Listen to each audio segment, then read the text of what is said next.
Cette instants. conférence va maintenant être enregistrée. Voilà.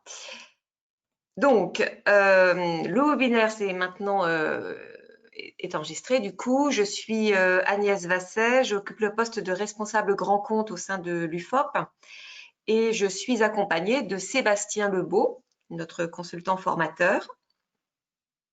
Bonjour à tous et ravi d'être parmi vous. Pour ceux qui ne connaissent pas l'UFOP, nous sommes spécialistes en développement des compétences et nous proposons une large gamme de formations en présentiel et en distanciel. Également des modules full digital via notre LMS propriétaire. Donc, nous créons aussi des parcours full digital pour nos clients. Alors, rapidement, je vais laisser la parole à Sébastien pour, d'une part, qu'il se présente et pour qu'il anime le cœur du sujet du webinaire. Ben voilà, je te laisse la main maintenant, Sébastien. Ok, merci Agnès. Donc oui, ravi d'être parmi vous. Donc juste me présenter très rapidement, puis de toute façon vous savez lire aussi bien que moi ce qui est indiqué sur le slide. Donc Sébastien Lebeau, consultant formateur plutôt dans des domaines commerciaux, management, conduite du changement. Donc j'ai une expérience relativement longue dans la relation client et le management, surtout dans le secteur de la banque et assurance. Voilà, donc aujourd'hui j'interviens dans plusieurs domaines différents et auprès de plusieurs publics, des étudiants jusqu'à des salariés, managers ou commerciaux en entreprise. Voilà, donc mais dans le cadre de ces différentes activités, je m'intéresse assez particulièrement à ce qui se passe avec ces nouveaux acteurs dans le monde de la finance au travers des fintech ou assurtech. Donc on va définir ensemble ce que c'est tout à l'heure. Et j'essaye de porter en permanence un regard sur l'impact que peuvent avoir ces nouveaux acteurs-là pour des établissements bancaires ou des compagnies d'assurance que je vais me permettre d'appeler traditionnelles. Voilà. C'est quelque chose qui m'intéresse et sur lequel j'y porte une attention. Donc ensemble, on va partager un certain nombre d'éléments. On va le faire le plus simplement possible. L'objectif, c'est pas de vous abreuver de termes techniques, technologiques, digitaux, numériques. Enfin voilà, de rester le plus simple possible en ayant en permanence un regard client et également un regard acteur banque ou assurance traditionnelle. Comment je peux utiliser au mieux ces nouveaux acteurs qui arrivent qui apportent des services financiers ou d'assurance relativement nouveaux aux clients.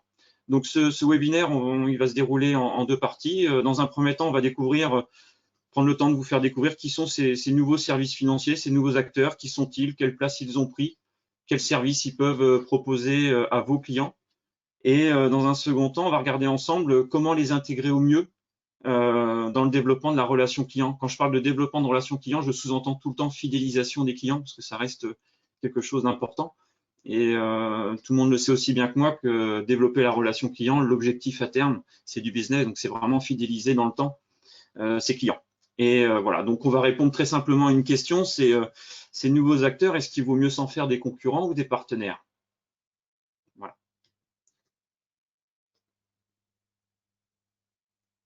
Agnès, je te laisse.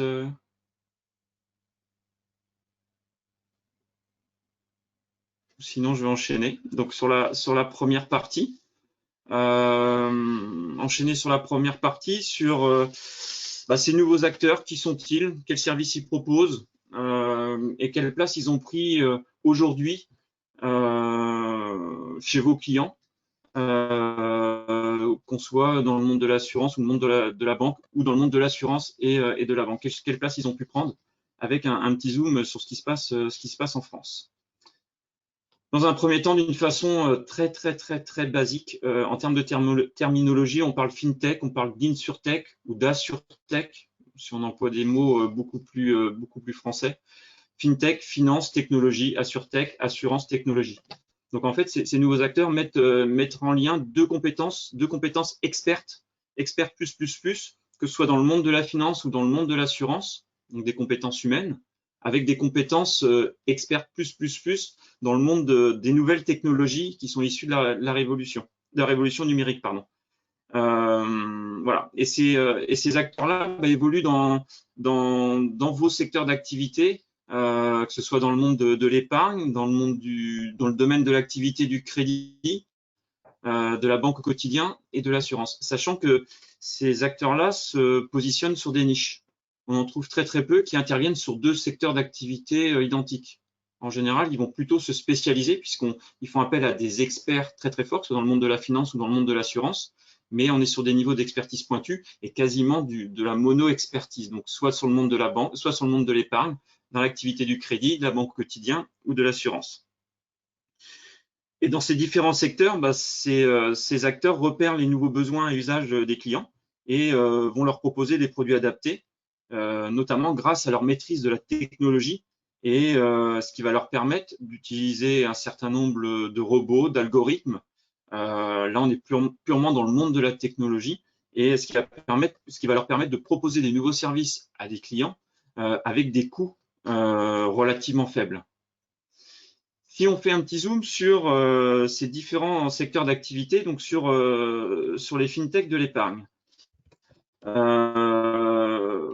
Dans un premier temps, l'objectif de ces fintechs, c'était de donner accès à des services qui étaient auparavant plutôt réservés à la clientèle haut de gamme, en offrant des conseils personnalisés et des produits de plusieurs établissements financiers différents.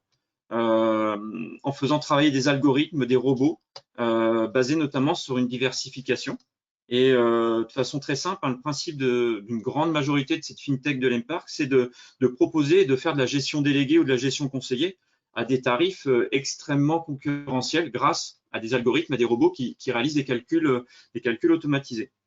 Voilà. Là, on va trouver des acteurs qui s'appellent Grisby, Atos 360, qui sont pas forcément français. Hein. On rentre dans le monde des nouvelles technologies digitales numériques. Donc là, on touche des nouveaux acteurs qui interviennent au niveau international. Fintech de l'Empark, on commence à voir aussi que Fintech qui développe des activités qui vont être basées sur de l'épargne automatique et régulière. Voilà, on a notamment Bruno. Donc tout à l'heure, on va détailler un petit peu le fonctionnement de cette fintech qui s'appelle Bruno, parce qu'elle est relativement intéressante au travers de tout ce qu'elle propose et son fonctionnement qu'elle a aujourd'hui. Deuxième petit zoom sur les fintechs de la banque au quotidien qui interviennent sur 4 secteurs bien distincts sur la banque au quotidien. Dans un premier temps, on va retrouver les néobanques. Hein. Les néobanques sont des fintechs à la base. Une néobanque, très basiquement, va proposer un compte bancaire et une carte bancaire. Aujourd'hui, en France, c'est à peu près 4 200 000 clients de ces néobanques. Ces néobanques sont représentées par plusieurs établissements bancaires différents, mais il y en a 3 principaux quand même qui prennent le marché, donc notamment Nickel. Le compte Nickel a passé la barre du 1 500 000 clients en janvier 2020, sachant qu'ils ont un objectif de dépasser la barre des 2 millions de clients en 2021. Voilà. Et j'ai entendu 2-3 choses. C'est vrai que le confinement, le Covid, la situation sanitaire actuelle a eu des impacts sur leur développement, mais ces 2 millions de clients devraient être atteints assez rapidement. On retrouve aussi N26. N26, c'est une néobanque allemande. Revolut, c'est une néobanque anglaise. Donc, vous voyez que c'est un marché extrêmement ouvert. Bien sûr, Orange Bank et ainsi de suite. Néobank, je vous parlais sur la banque quotidien de 4 domaines différents. Donc, dans un premier temps, les néobanques qui apportent plus des services au niveau des particuliers. On va retrouver aussi des fintechs qui vont apporter des services banque au quotidien plutôt sur des fonctionnements de compte professionnels comme Conto, comme Chine. Deuxième domaine d'activité. Troisième domaine d'activité sur la banque au quotidien, que l'on connaît peut-être tous un petit peu plus et qu'on est peut-être tous un petit peu utilisateurs, c'est tout ce qui concerne le paiement de particulier à particulier, Litchi, le pont commun, donc voilà, des échanges d'argent de particulier à particulier. Donc ça reste des activités de fintech qui aujourd'hui prennent de l'importance. En France, tranquillement, si on commence à passer les frontières françaises vers la Belgique, vers la Hollande, on s'aperçoit qu'aujourd'hui, c'est rentré vraiment dans le quotidien des particuliers dans ces différents pays-là. Donc quelque chose me dit que ça va prendre de l'importance également chez nous, dans les échanges d'argent et les échanges de monnaie entre nous. Et notamment la situation sanitaire que l'on connaît tous aujourd'hui devrait ou va peut-être accentuer le développement de ces fintechs-là. 4 domaines. Quatrième domaine d'intervention des fintechs, on va être plus sur ce qu'on appelle l'agrégation de comptes. C'est des fintechs qui apportent une vision beaucoup plus moderne que ce que pouvait proposer comme service monnaie, donc des services de gestion de compte. Donc, quand on parle d'agrégation de compte, on rassemble l'intégralité des services, agrégation de compte et de contrats d'assurance. Là, on va retrouver des fintechs qui se nomment Budget Insight, Linkso, Banking. Voilà. C'est des fonctionnements relativement intéressants qui permettent à des particuliers et des professionnels d'avoir une vision 360 degrés sur l'intégralité de placement, que ce soit dans un établissement bancaire, une compagnie d'assurance et de leur contrat d'assurance. Tout à l'heure, on reviendra sur ces agrégations de comptes et vous verrez que ça peut apporter un intérêt particulier et relativement intéressant dans le cadre du développement d'une relation bancaire ou assurance avec un client. Sachant que ces fintechs d'agrégation de comptes, Budget Insight et autres, développent une activité puisqu'elles ont une connaissance relativement pointue et en temps réel de la vie bancaire, du fonctionnement de compte, du battement du cœur du client. Donc, elles ont une connaissance très, très pointue et très précise. Et elles vendent justement cette connaissance-là à d'autres fintechs, à d'autres établissements bancaires. Voilà. Donc, elles ont deux activités. Une activité, bien sûr, d'offrir un service à des particuliers, mais aussi B2B, donc de vendre cette connaissance-là à d'autres entreprises. Enfin, dernier secteur d'activité, ça va être plus les fintech, assurtech, insurtech. Donc, on est sur le domaine de l'assurance. Donc, ces fintech proposent elles s'appuient sur les nouvelles technologies pour introduire notamment et principalement des innovations qui vont conduire à l'éclosion de nouveaux modèles économiques au niveau de l'assurance, de nouveaux processus et également des nouveaux produits.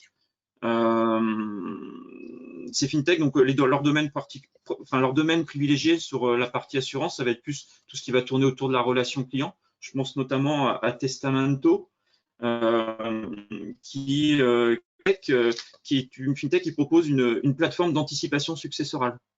Voilà, on est sur la relation client, l'accompagnement du client, qui touche énormément l'assurance et toute la connaissance qu'on peut avoir besoin d'un client pour préparer au mieux sa succession. Je pense beaucoup clause bénéficiaire. Réduction des coûts, donc des tarifs. Ces assurtech proposent également une exploitation de données qui vont circuler sur Internet, notamment liées à l'utilisation que peuvent avoir des clients sur des objets connectés, au big data. Voilà, Internet fait ressortir un certain nombre de choses en termes d'utilisation qui peuvent être intéressants à exploiter en termes d'assurance.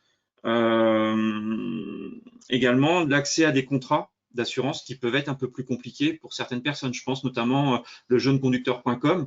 Leur objectif, c'est d'accompagner des jeunes conducteurs dans leur première police d'assurance. Je pense aussi à Oscar, qui est une fintech qui est là pour pouvoir offrir des contrats d'assurance santé à des personnes qui sont atteintes de maladies rares. Donc voilà, elles s'inscrivent vraiment dans des niches et des niches extrêmement précises. Voilà un tour d'horizon assez rapide des fintech. Je vais finir sur le dernier domaine qui est le domaine du crédit. Donc on connaît tous, tous sur ce qu'on appelle derrière le crowdfunding, le crowdlending, le financement participatif. Donc on a eu un cadre réglementaire qui s'est adapté en 2014 et depuis ce type de financement, ce type de prêt qui est à la limite entre du prêt et de l'épargne, la diversification d'épargne, connaît un boom relativement important. Vous voyez le tableau, le graphique est indiqué sur votre écran. En 3 ans, passer de à peine 500 millions d'euros de financement participatif réalisé à quasiment 1 500 000 euros de financement participatif. Donc ça reste un boom relativement important. Premier domaine d'activité des fintechs sur le crédit. Deuxième domaine d'activité des fintechs sur le crédit, ça va être le prêt de particulier à particulier. Voilà, ça reste un secteur extrêmement extrêmement encadré et assez confidentiel. Aujourd'hui, il y a une seule fintech qui propose ce service-là, c'est United Credit, et qui possède un agrément d'établissement de crédit et qui permet la pratique et la mise en réserve de ce type de placement pour des investisseurs avertis. Donc moi, je souhaite prêter de l'argent en particulier. Je suis plutôt un investisseur averti, donc je peux déposer des fonds qui serviront à financer un projet particulier à côté. Et troisième domaine d'activité de ces fintechs plutôt spécialisés dans le domaine du crédit, Là, c'est vraiment des jeunes pousses qui proposent des services périphériques au crédit, notamment la garantie. Donc, on va être sur des systèmes de garantie participative. J'ai un de mes proches qui réalise un prêt. Ils ont peut-être un financement un peu, un plan de financement un peu juste en termes de garantie. Donc, ils peuvent faire appel notamment à une fintech qui s'appelle Yellow One, qui va me permettre de les faire bénéficier d'une garantie participative à hauteur de 5% du montant du crédit. Voilà, c'est des niches, mais des niches qui aujourd'hui rentrent vraiment dans le ton, enfin dans la modernité et dans ce qui est attendu par différents clients. Dernier élément, et là aujourd'hui, ça on est sur un grand boom au niveau du crédit et vraiment à la limite entre l'épargne et le crédit. C'est tout ce qui touche le crowdfunding immobilier. Il y a eu pas mal d'articles de presse récemment et des reportages dans différents journaux d'actualité. Vous voyez, le crowdfunding immobilier, c'est plus de 370 millions d'euros d'investis par des particuliers dans des programmes d'investissement immobilier. Le immobilier, ça va demander à ce qu'il y ait 3 acteurs. Bien sûr, un porteur de projet, qui va être un professionnel de l'immobilier, un promoteur, un marchand de biens, un professionnel de l'immobilier qui va avoir un projet. Un deuxième acteur qui va être justement ces plateformes de crowdfunding. Vous voyez, il y en a 2 de cités sur le slide. Et qui va sélectionner bien sûr des projets, des projets auprès de professionnels. Et le troisième acteur, ça va être le particulier qui va souhaiter d'investir dans ce programme d'investissement immobilier. La plateforme va proposer un taux à cet investisseur et les taux en général tournent entre 8 et 12% sur des durées relativement courtes qui sont sur des durées de 12 à 36%. Donc, si on compare ce taux de rendement pour le particulier aux taux actuellement qui sont pratiqués sur le marché, vous pouvez comprendre assez rapidement l'attrait que peuvent avoir ce type de financement participatif au travers notamment d'une diversification d'épargne pour un client et au travers d'une optimisation d'un patrimoine financier pour un client. Et ce qui va permettre de participer de façon très, très active à l'éclosion d'un programme immobilier. Voilà, je vous ai fait partager certains éléments sur un tour d'horizon assez rapide, hein, mais j'ai essayé de le faire le plus simple possible sur ce monde des fintech. Dernier élément, c'est aujourd'hui, voilà, je voulais juste vous faire partager l'expérience et le fonctionnement de Bruno que je trouve assez révélateur de ce qui se passe sur les fintech. Alors Bruno, vous voyez, hein, il a une tête un petit peu différente de la mienne. Ça schématise par une tête d'ours. Un ours qui va grossir progressivement et qui prend de l'importance de façon relativement progressive, mais certaine. Bruno va offrir à des clients qui souhaitent un compte mobile, donc uniquement accessible sur un smartphone, qui va permettre à un client de mettre de l'argent de côté sur ce compte-là et de bénéficier d'une rémunération. Concrètement, comment fonctionne Bruno ? Bruno va commencer par se connecter à une plateforme d'agrégation de comptes, notamment Budget Insight. Bruno achète les services, la connaissance que peut avoir Budget Insight du fonctionnement de compte des différents clients qui y adhèrent. Budget Insight permet d'avoir le fonctionnement de compte au quotidien des clients, parce que Budget Insight va rechercher les différentes informations bancaires du client et va les rechercher de façon quotidienne, une fois par jour, au travers des différents codes d'accès que l'utilisateur de Budget Insight aura communiqué à cette plateforme. Bruno va rechercher les informations de fonctionnement de compte, va analyser les entrées et les sorties, notamment grâce à des algorithmes. Et ça va permettre à Bruno d'anticiper le solde du compte et déterminer un montant optimal à épargner pour le client. À partir de là, Bruno va fonctionner avec Messenger avec son client pour lui envoyer une fois par semaine une suggestion de somme d'argent à mettre de côté via un chatbot. C'est un algorithme, c'est un chatbot qui travaille automatiquement, qui se connecte au Messenger du client et qui va lui envoyer une fois par semaine une proposition d'épargne à effectuer sur le compte épargne Bruno. Bien sûr, le client a le choix d'accepter, de refuser, de modifier ce montant qui est proposé par Bruno. Voilà. Juste un exemple de fonctionnement de l'algorithme Bruno, parce qu'on est sur quelque chose qui est extrêmement automatisé. Voilà. Si un utilisateur est allé par exemple 2 fois ou 3 fois au restaurant et 2 fois au cinéma dans la semaine, Bruno peut lui proposer de mettre de côté que éventuellement 4 €. parce qu'il y a eu un impact sur le budget. Bruno va l'anticiper, ça, cet impact sur le budget. Par contre, en revanche, si la semaine qui suit, ce même client a séjourné chez ses parents, qu'il a réalisé très peu de dépenses, Bruno peut être amené à lui proposer d'épargner par exemple 85 € ou beaucoup plus, parce que Bruno va vraiment se caler sur la vie quotidienne du client via le chatbot, et le client a le choix d'accepter ou pas ce montant qui lui est proposé automatiquement sur Messenger. Et à partir de là, si le client accepte, ça va être placé sur un compte mobile qui aujourd'hui sont hébergés dans 2 établissements bancaires, donc le groupe Crédit Mutuel Arkea ou au niveau du groupe Carrefour Banque, avec des rémunérations qui correspondent aux rémunérations actuelles qui sont proposées sur le marché. En termes de chiffres, aujourd'hui, Bruno, c'est un petit peu plus d'1 million d'euros qui ont été mis de côté. Ils revendiquent 60 000 utilisateurs. Je pense que tous les utilisateurs ne sont pas actifs, mais c'est en moyenne 120 € d'épargne qui sont mis par mois avec les utilisateurs actifs. Donc, vous pouvez voir l'intérêt et ce que ça représente comme facilité, comme nouveau service apporté à un utilisateur. Voilà, un exemple de Bruno. Bruno, c'est une fintech qui se connecte avec une autre fintech et où tout est entièrement automatisé, donc des coûts de fonctionnement qui sont extrêmement faibles. Et Bruno se rémunère en retenant une commission sur l'épargne la rémunération qui est versée à son utilisateur. Donc, l'accès est totalement gratuit. Et l'utilisateur ne peut être que gagnant à utiliser Bruno. Oui, tu souhaitais intervenir?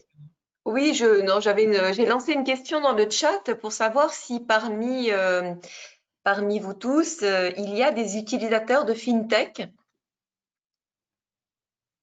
Vous pouvez répondre dans le chat. Hein.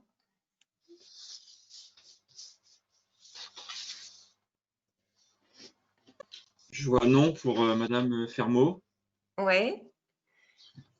Et je vois non aussi pour Ingrid Rodriguez-Vallienne. Après, je vais rebondir.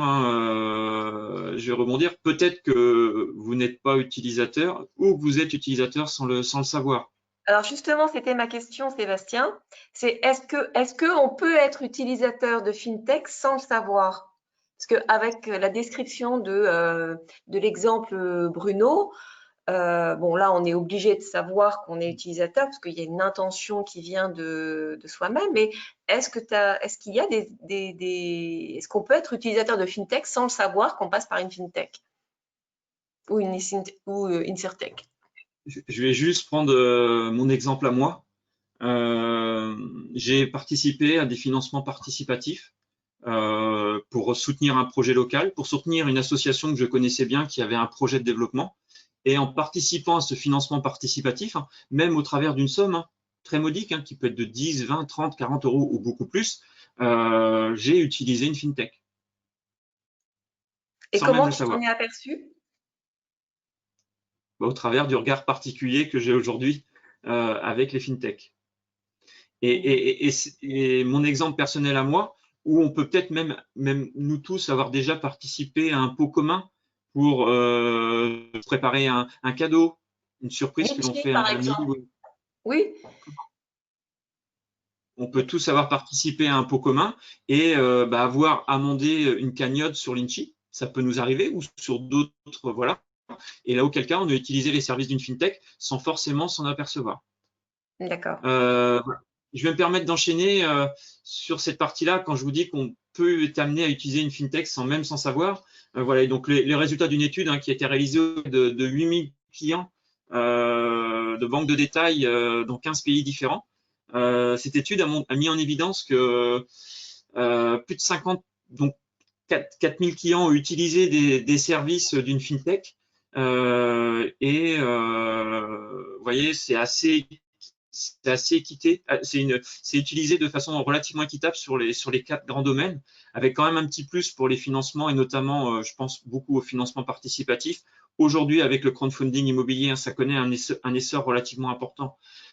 Il n'y a pas longtemps, on a lancé sous forme d'une enveloppe la possibilité de participer à un programme immobilier. Cette enveloppe était de 3 millions d'euros. En l'espace de 20 minutes, elle était bouclée, quoi. Donc, c'est pour vous dire qu'il y a un engouement relativement fort. On voit sur les services de paiement, notamment les paiements de particulier à particulier. Aujourd'hui, c'est les 2 services les plus utilisés. On voit sur la partie assurance et sur la banque au quotidien. Si on ramène ça un petit peu sur ce qui se passe en France, pareil, les résultats d'une étude.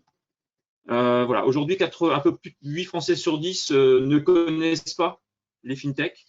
Pourtant, ce que je vous disais, je vous ai cité mon cas, moi, et à l'époque, lorsque j'ai participé à des financements participatifs, ça peut être une association, simplement qui a un projet vraiment sur lequel qui nous tient à cœur, qui est local, parce qu'on connaît du monde, c'est de la famille qui participe, des amis, des voisins.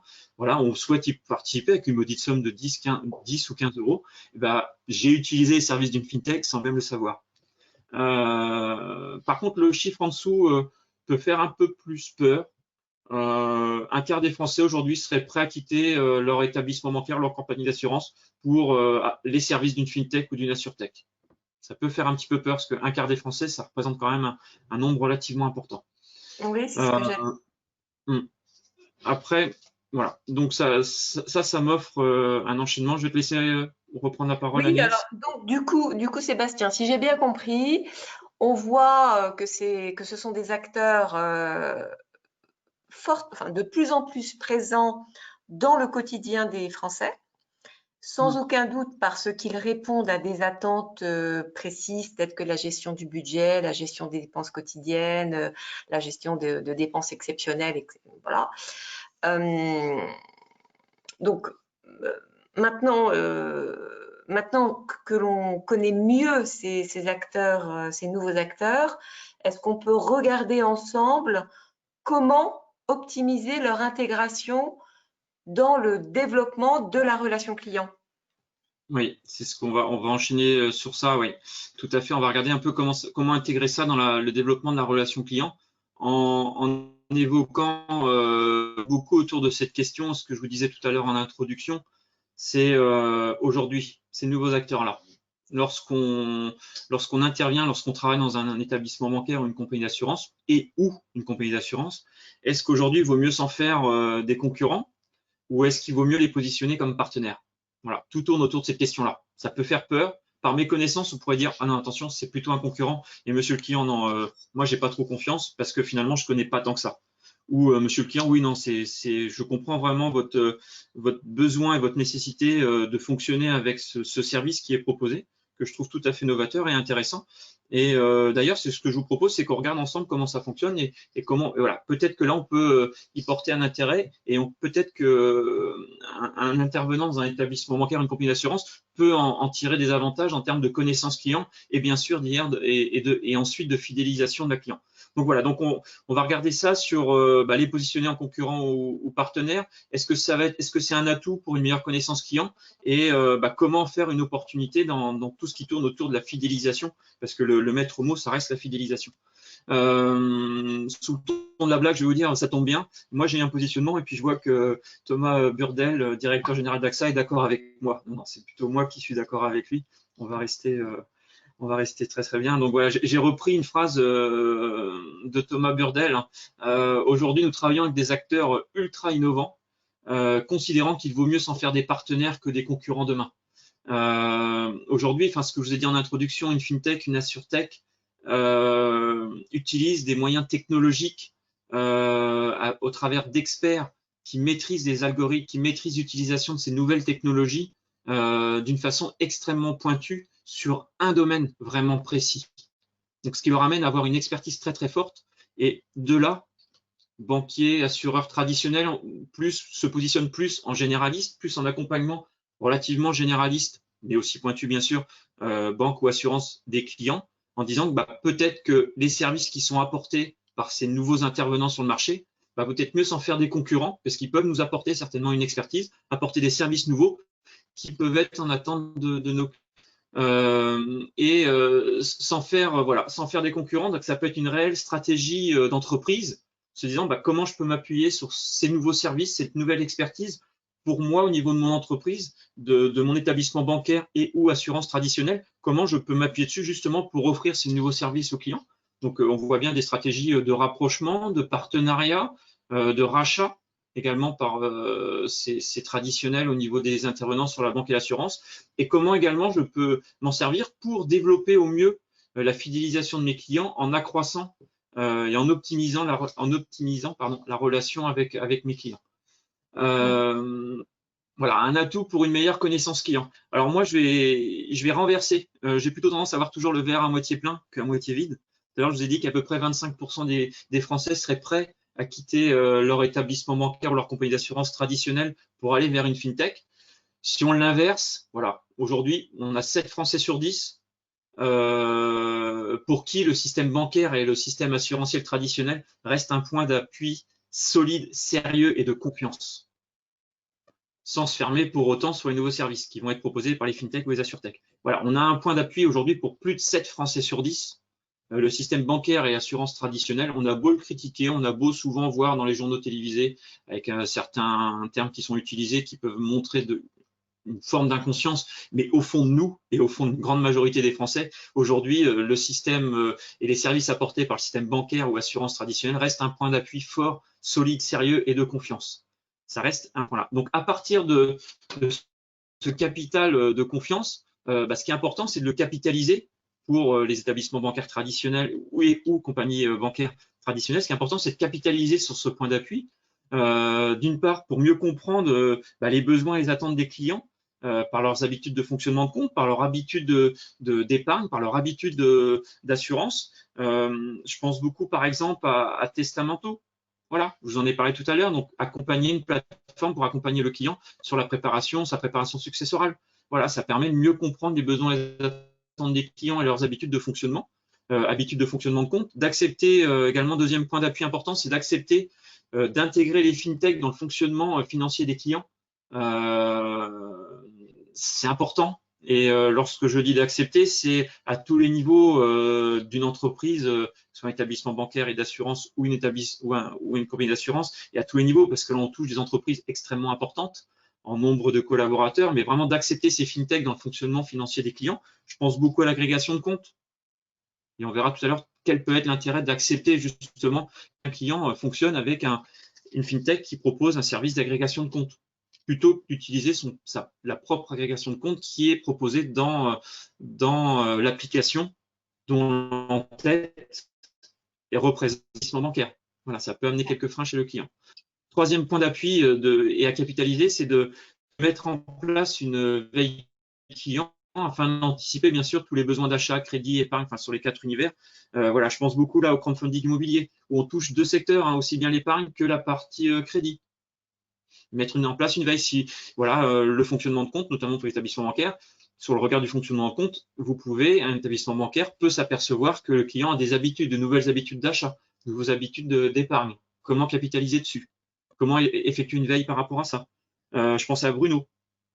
Un prélèvement Bruno sur un compte bancaire veut dire que le client épargne de façon très régulière et épargne de façon hebdomadaire sur des petites sommes, des toutes petites sommes. Ça peut être 4 euros, ça peut être 1 euro. Comme la semaine d'après, ça peut être plus de 100 euros.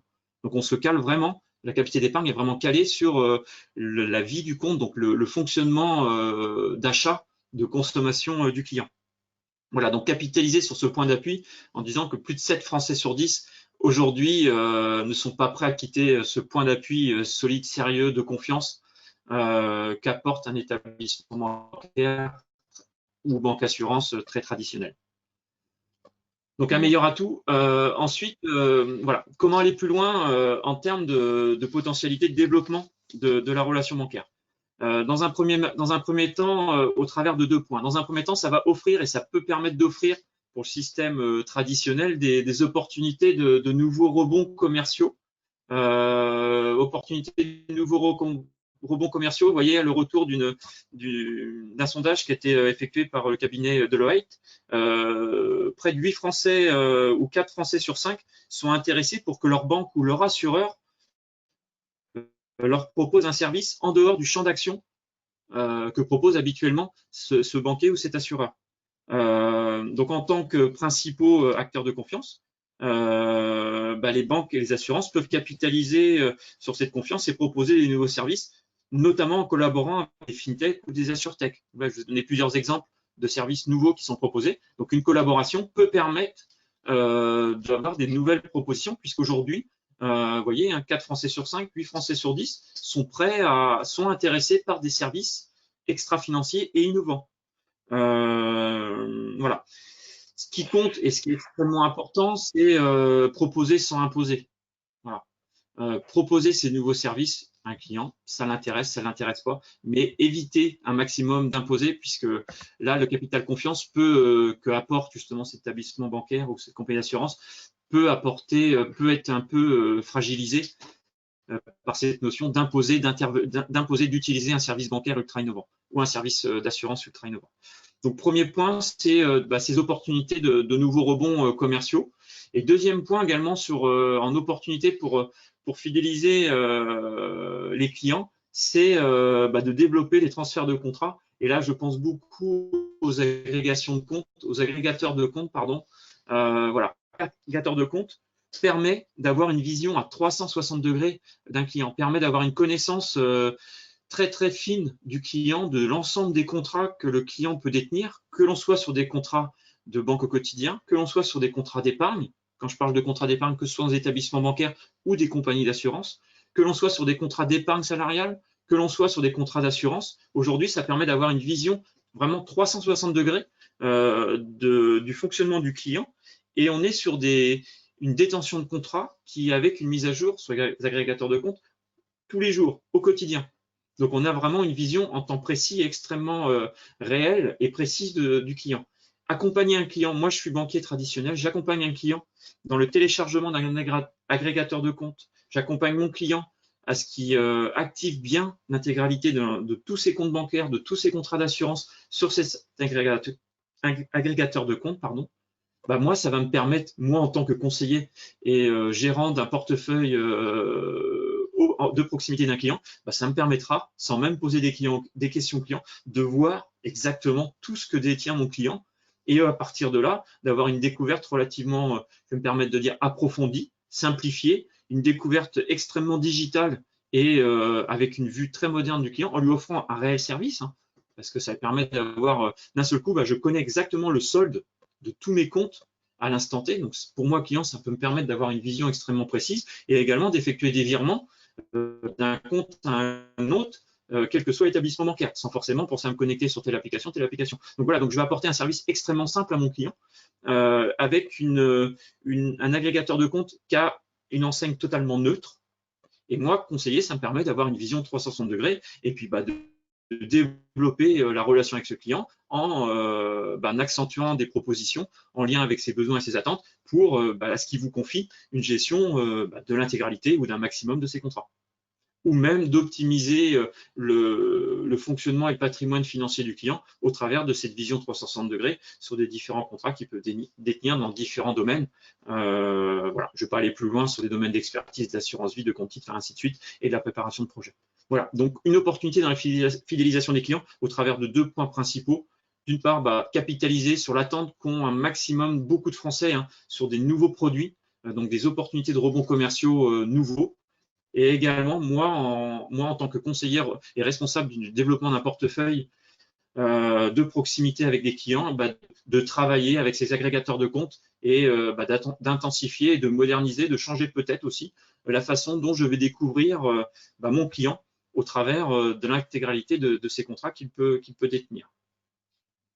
Une opportunité, oui. Alors moi, j'avais deux questions, Sébastien, si tu me permets. J'ai une question sur est-ce qu'on a une idée des fintechs de demain ou est-ce qu'on est toujours dans le même, dans la même tendance que ceux qui existent aujourd'hui. Et deuxième question, je me posais la question sur le contrôle de ces activités. Parce que ce sont de mon point de vue, moi, vu de ma fenêtre, mais ça n'engage que moi, j'ai l'impression que ce sont quand même des activités à risque. Et qui contrôle ces activités pour protéger le consommateur?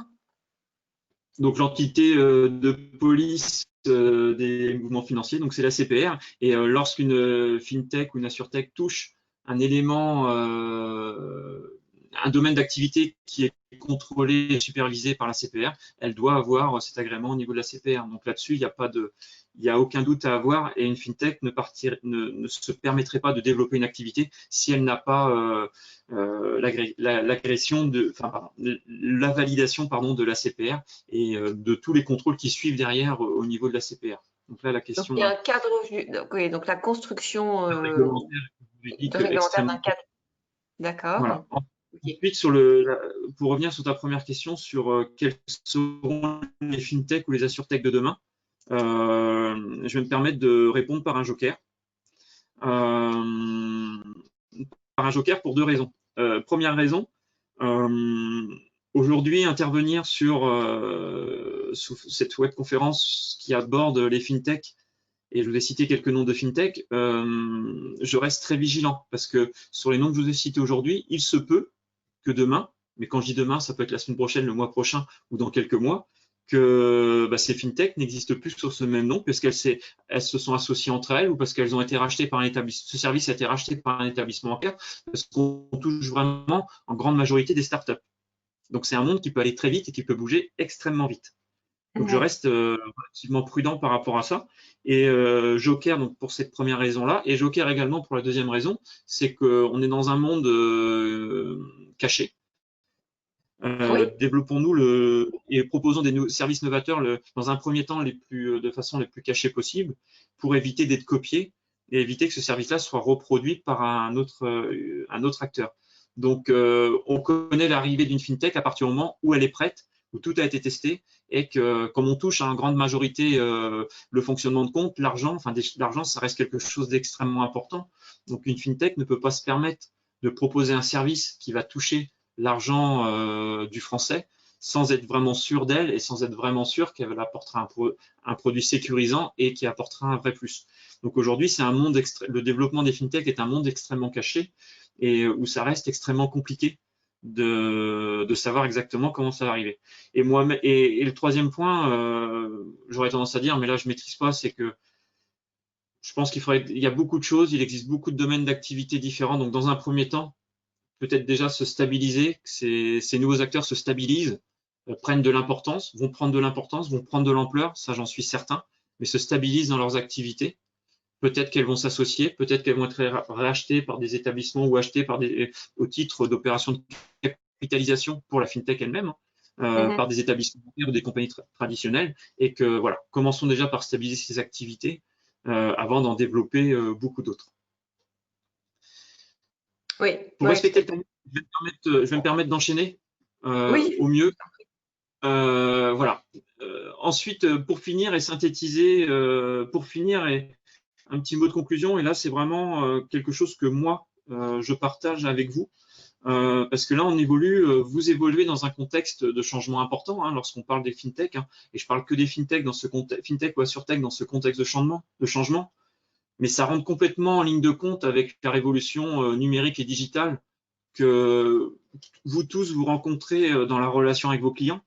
Ça reste un cœur de sujet important dans la relation et l'accompagnement avec les clients, au niveau de la fidélisation, bien sûr. Contexte de changement fort. Donc aujourd'hui, un établissement bancaire, une compagnie d'assurance, s'associer avec une fintech, créer plutôt des partenariats avec des fintech ou des insurtech, peut avoir 4 intérêts importants. Ça, ce n'est que ma vision à moi. D'une part, ça peut avoir un intérêt important, c'est l'accélération de cette transformation digitale, que ce soit en interne ou en externe. Créer un partenariat avec une fintech ou une insurtech, dans un premier temps, c'est aussi créer un partenariat avec un expert de la technologie, de ces nouvelles technologies, des algorithmes, des robots, dans un domaine vraiment précis. Donc ça va accélérer et ça n'aura qu'un effet positif sur cette accélération de cette transformation digitale, que ce soit en interne au niveau des collaborateurs de l'établissement bancaire, assurance ou de la compagnie d'assurance, et également au niveau de la relation et du fonctionnement des clients. Premier point, d'accélérer cette transformation digitale. Deuxième point d'intérêt important sur cette association, ce partenariat, ça va permettre de répondre à des besoins de clients, et répondre à des nouveaux besoins de clients, vous savez mieux que moi, c'est aussi assurer une fidélisation beaucoup plus forte et beaucoup plus longue de ses propres clients, plutôt de voir ses propres clients chercher ces mêmes services chez des concurrents qui peuvent les proposer. Deuxième point. Troisième point, c'est assurer et puis s'assurer d'avoir une image la plus innovante possible, la plus moderne possible, de vraiment s'inscrire dans des besoins. Si on allie ce partenariat avec la crise sanitaire que l'on rencontre aujourd'hui et les mesures barrières, vous voyez l'intérêt d'utiliser ce fameux porte-monnaie électronique. Voilà. Vous voyez également l'intérêt de proposer à vos clients d'investir dans du crowdfunding immobilier. d'investir dans du financement participatif qui va soutenir des projets locaux, des projets. Voilà, on est vraiment dans cette image et cette création d'images très innovantes qui collent vraiment aux besoins des clients. Et pourquoi pas une association qui travaille beaucoup sur le recyclage des déchets. Enfin voilà, des choses qui touchent vraiment très profondément aujourd'hui le cœur des Français et qui va vraiment permettre. Donc ça peut de travailler au travers de cette image innovante et derrière, puis ce quatrième point qui est un point relativement important à mon sens. On ne connaît pas forcément la fin de tout ça. C'est cette alliance banque, assurance avec FinTech et SurTech. Est-ce que ça va pas créer, est-ce que ça peut pas créer une alliance relativement intéressante pour faire face au développement qu'on va tous connaître un jour et qu'on connaît progressivement, c'est des fameux gros intervenants sur le monde de l'Internet qui sont les GAFA, hein, Google, Amazon, Facebook et Apple, on peut même rajouter Microsoft, qui aujourd'hui vont interviennent déjà fortement dans certains pays sur le monde de la banque et de l'assurance et qui interviendront demain beaucoup plus fortement chez nous. Est-ce que cette association-là peut pas être une alliance complémentaire, intéressante, pour faire face à l'arrivée de ces fameux mastodontes du géant Internet. Voilà, contexte de changement important. Quatre points importants en termes d'intérêt de travailler plutôt en partenariat avec des fintechs et surtech plutôt que de s'en faire de vrais concurrents. Voilà les quelques points que je souhaitais partager avec vous sur ces nouveaux acteurs. J'espère avoir été le plus clair possible et le plus synthétique possible. Je vais laisser la parole à Agnès qui souhaite aller un petit peu plus loin avec vous. Et ensuite, de toute façon, on gardera 5 minutes pour répondre à d'éventuelles questions ou remarques que vous pouvez tous avoir. Je te laisse enchaîner, Agnès. Oui, très bien. Je te remercie pour cette présentation, Sébastien. Alors, en effet, pour aller plus loin sur le sujet, l'UFOP propose 3 temps de formation dissociables. 2 classes virtuelles d'1 heure chacune, une pour ceux qui débutent, comme vous pouvez le voir donc à l'écran, hein, une donc pour ceux qui débutent dans l'environnement des fintech et insurtech, qui répond aux besoins de mieux connaître l'environnement. Qui sont-ils? Qu'est-ce qui se cache derrière? Puis une autre pour répondre au comment collaborer avec ces acteurs économiques, comment les utiliser dans les projets, comment les positionner lors d'un entretien client. Et dans cette classe virtuelle, nous allons aborder la conduite de changement. Vous recommandez également de mettre ces nouveaux services financiers dans la catégorie des partenaires et non pas des concurrents comme on en parlait avec Sébastien précédemment. Et puis pour compléter ces 2 classes virtuelles et aller encore un peu plus loin dans la démarche commerciale, nous proposons un atelier qui vise, lui, à intégrer les fintech et insurtech dans la démarche commerciale comme un levier pour faciliter la découverte client et le développement des rebonds commerciaux. Donc c'est un temps de formation dont l'objectif est de renforcer l'appropriation de la démarche commerciale en intégrant le digital. Donc son format, il est présentiel, c'est un format présentiel sur une demi-journée, mais on peut aussi l'envisager en classe virtuelle sur une durée un peu plus courte. Voilà. Donc si vous avez des questions, écoutez, c'est le temps des questions. N'hésitez pas, il nous reste 5 minutes, donc si on veut s'arrêter à midi. Donc n'hésitez pas à poser des questions par chat ou prendre la parole via le micro.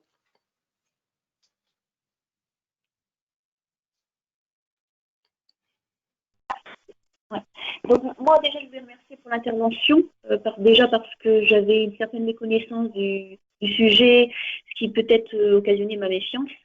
Donc j'avoue que là ça a été un peu plus clair. J'avais juste une petite question, il y a de plus en plus d'arnaques quand même, alors je sais que c'est quand même assez contrôlé, mais comment on peut être sûr que une fausse fintech, alors quelqu'un qui serait un bon hacker, enfin qui serait un bon informaticien et qui ferait un faute sur un vrai, enfin je ne sais pas comment on pourrait faire, mais en fait moi ma méfiance c'est là, il y a tellement d'arnaques aujourd'hui, on fait des faux sites bancaires, des faux sites assureurs, qu'est-ce qui peut nous prouver que demain, on ne peut pas faire un faux crowdfunding ou un faux site où les gens mettraient des fonds et puis finalement, ils se feraient avoir, quoi. Après, enfin, oui, je vais élargir. Aujourd'hui, c'est ce qu'on appelle beaucoup notamment, ça peut être tourné autour du phishing, où tout le monde en est victime, sans aucune exception, qu'on soit dans le monde de la finance ou même dans d'autres secteurs d'activité. Plus on travaille avec du digital et de la numérisation et de la relation à distance, plus aujourd'hui, tout ce qui tourne autour des escroqueries, on en parle et on attire la vigilance.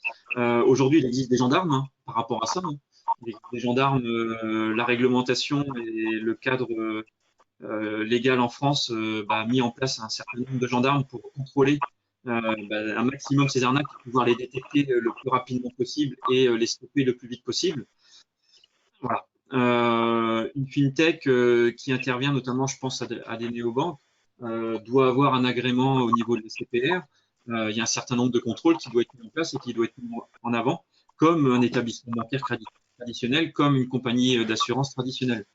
Voilà. Après, il y a toujours un risque. Lorsqu'on fait un achat sur Internet, il y a toujours un risque. Aujourd'hui, le système veut mettre en place un maximum et souhaite mettre en place un maximum d'éléments pour sécuriser toutes ces opérations-là. Mais malheureusement, on sait tous que les escrocs vont toujours un peu plus vite. Voilà. Moi, je suis quelqu'un qui, je vous ai dit tout à l'heure, qui voit plutôt le verre à moitié plein qu'à moitié vide. On en parle beaucoup, mais si on ramène ça sur la quantité de transactions, ça reste quand même très faible, la quantité de ces arnaques et de ces fraudes, de ces tentatives. Voilà. Aujourd'hui, le phénomène de communication peut nous amener à en parler et puis peut-être peut nous amener un petit peu à généraliser tout ça. Voilà. Mais aujourd'hui, il y a un système en France, un cadre réglementaire avec des gendarmes qui ont été mis en place. J'emploie volontairement le gendarme parce qu'il y a beaucoup d'autorités qui interviennent derrière ça, qui sont là pour contrôler et qui travaillent un petit peu dans l'ombre pour contrôler et s'assurer à ce qu'il y ait un minimum d'escrocs qui interviennent dans ces secteurs d'activité. Voilà. Après, on a eu un fonctionnement d'agrégation. Si je prends l'exemple d'une fintech qui travaille sur de l'agrégation de comptes, c'est clair que le client va communiquer à cet agrégateur de comptes l'intégralité de ses comptes, l'intégralité de ses soldes. L'intégrateur de comptes aura une connaissance 360 degrés du client. Mais je vais me permettre de dire point. Puisque derrière toute opération, c'est bien au client de valider cette opération-là. Le client qui aura initié cette opération. Toujours. Mais bon, c'est un monde. Si j'ai répondu. Oui. Non, tu as terminé. Oui, je ne sais pas si j'ai répondu complètement à votre question. Oui, vous avez répondu. Alors, ça ne m'a pas forcément rassuré, mais vous avez répondu. Pas non plus vous dire qu'il n'y en a pas, que tout est sécurisé par rapport à ça. Bah, oui. Mais non, moi, ce que je retiens, c'est quand même par rapport il existe un cadre juridique qui est construit autour des fintechs et ça fonctionne bien, c'est cadré, c'est encadré sur le plan juridique. Il n'y a pas de, on peut, voilà, si on a un pépin, s'il arrive un pépin, on est tout à fait en capacité de trouver des aides et Jean-Philippe Poignant, s'il vous plaît. Oui, Jean-Philippe. Oui, pour répondre, pour compléter la réponse, il y a un site internet qui n'est pas du tout connu, qui est une émanation de la CPR, et ce site internet s'appelle abe-infoservice.fr. Et ce site mentionne régulièrement une sorte d'actualité des arnaques financières et des sites donc qui ont été mis en place par des escrocs, justement en imitant des fintechs. D'accord. J'en ai communiqué l'adresse à Sébastien pour qu'elle soit communiquée à tout le monde. Et ce site existe depuis très longtemps, mais effectivement, il est très peu connu, il y a très peu de communication autour, alors qu'il est très bien fait. Est-ce que tu peux noter l'adresse dans le chat, Jean-Philippe, ou pas? Oui, cependant, j'ai un petit souci sur le chat. J'arrive pas à le mettre. J'ai pas de chat général. Je suis obligé de vous l'envoyer uniquement en présentateur ou ou à toi, Agnès. Mais Ouais. Ah oui, parce que parce que l'option l'adresse l'adresse a été mise dans le chat. Hein. oui, mais elle n'apparaît pas. Il faut que tu la rediffuses. D'accord. Ok. Très bien. Ok, bah écoutez, y a-t-il d'autres questions? Je vois que Ingrid l'a rediffusé. Ouais. Oui, c'est ça. Merci Ingrid et merci à Sébastien et pour ce partage d'informations. Le webinaire se termine. Nous espérons qu'il vous a apporté quelques enrichissements et clés sur ces acteurs dans les services financiers et leur développement. Nous mettons à votre disposition le support au format électronique et vidéo. Si vous avez besoin de renseignements complémentaires, n'hésitez pas à revenir vers nous. Est-ce que tu veux apporter des éléments complémentaires, Sébastien? Non, c'est bon. Merci beaucoup à vous tous pour votre écoute. Et voilà, en espérant très simplement vous avoir apporté quelques éléments sur les fintechs et leur fonctionnement. Sachant que dans le support, vous avez mon nom et mon prénom. Et si vous souhaitez compléter des échanges ou qu'on puisse échanger ensemble, vous pouvez me retrouver très facilement sur LinkedIn par mon nom et mon prénom. Ok. Sébastien Lebeau. Merci beaucoup Sébastien. Merci à tous et bon après-midi. Bon déjeuner. Merci. Merci. Au revoir. Bonne fin de journée à tous. Au revoir. Et au revoir.